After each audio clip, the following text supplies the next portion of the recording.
喺繁華嘅馬鞍山，竟然有一段鮮為人知嘅歷史。生活喺城市中嘅你，知唔知呢個係咩嚟㗎？冇錯，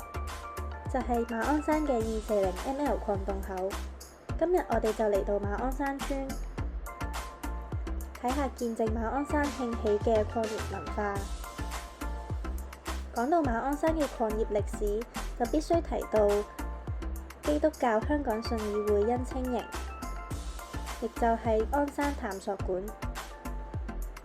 信義會作為最早喺礦村服務嘅機構之一，見證咗本港50年代獨一無二嘅採礦歷史。我哋首先嚟到信義會禮拜堂，前身教堂目前已被評為3級歷史建築，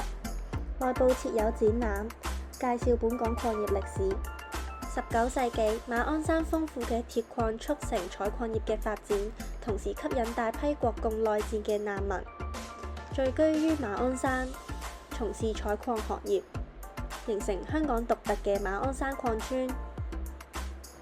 睇完展覽，亦可以嚟到隔離嘅礦工咖啡，喺懷舊嘅環境裏休息，閱讀與自然及礦業有關嘅書本，並品嚐特色食物，例如礦工曲奇等等，購買獨特嘅紀念品。休息夠，便可以嚟到隔離嘅山屋常設展覽。呢度主要介紹村民嘅日常飲食文化，展示咗各種往日嘅餐飲器具，藉此講述偏遠礦村嘅村民如何克服地理阻礙。大家亦可以嚟到隔離嘅240ml仿製洞口打卡。最後一個景點，我哋嚟到教堂右邊嘅營舍，呢度前身係信義學校，為當時嘅村民提供免費教育。裡面可以見到有關大自然嘅展板，同時作為山屋體驗嘅營地。其實咧，呢度我哋會形容係一個礦山，馬鞍山嘅礦山。咁佢有3個組成嘅部分，第一個就係礦場嘅一個工業嘅部分啦。咁第二個咧就係礦村一個即係人居住嘅地方啦。咁第三個就係教會，即係一個即係信仰嘅場所啦。咁其中一個就係因為呢度嘅教會係同佢哋嗰個生活好有關係。因為第一就呢度會有學校啦，亦都會派救濟品啦，咁有啲醫療嘅支援啦。咁其實慢慢就令到佢哋都習慣咗呢度有個西方嘅教會存在喺呢度，亦都係由一啲華人去運作嘅。咁所以久而久之就係佢哋可能接觸得多，跟住都聽到都覺得係啲道理都好嘅喎。咁於是佢哋就即係開始返教會嘅呢個生活咯。實有轉變啦，因為第一個礦場已經結束咗啦，咁所以冇咗呢一個經濟產業喺度做呢度嘅一個主軸啦。咁而即係村民嘅背景亦都因為喺即係礦場執笠之後，其實都有一啲流動，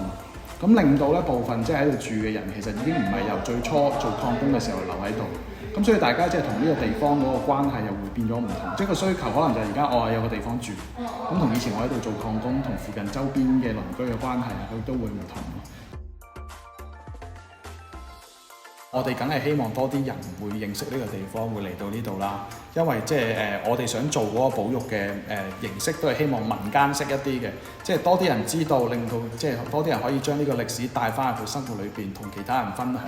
咁呢個係其中一種即係保育嘅方式啦。咁另外即係有啲咩展望？咁我哋梗係希望即係譬如可能礦場嘅部分為止，政府真係會有啲政策係配合得到，佢有資源放落去，令到嗰個地方都可以有一啲嘅復修或者重新使用嗰個地方，令到佢可以真係吸引到多啲人上嚟，咁令到個歷史又真係可以真正去做到保育。我哋覺得我哋其實有時去旅行，我哋都係睇人哋地方嘅歷史文化，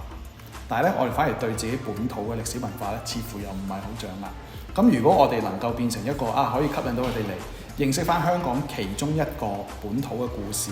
其實都好有意義。聽完館長嘅分享，係咪好想嚟探索一下馬鞍山嘅採礦歷史呢？只要喺馬鞍山市中心乘搭 NR84村巴到尾站馬鞍山村站，經右邊小路橫越平安橋，往山頂行就可以到達。沿路有多個指示牌指路，步行3分鐘就可以到達。快啲嚟探索馬鞍山獨特嘅採礦歷史同文化啦！